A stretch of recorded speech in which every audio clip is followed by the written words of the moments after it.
Hello po. Ikot ka po, kuya. Paano pong ikot? Sa Waze. Nasa kabilang pala yung book ko.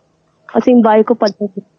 Ah, wait, Balindaan, ma'am, dun sa may waling-waling. Kasi yung nakita kong street eh. Opo, ganito yung daan. Wait lang, ma'am.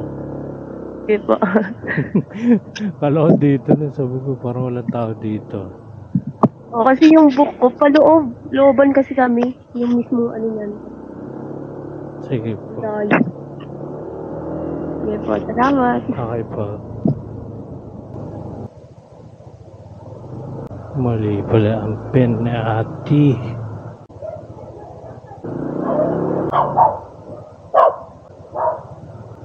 Princess. Sabi lang.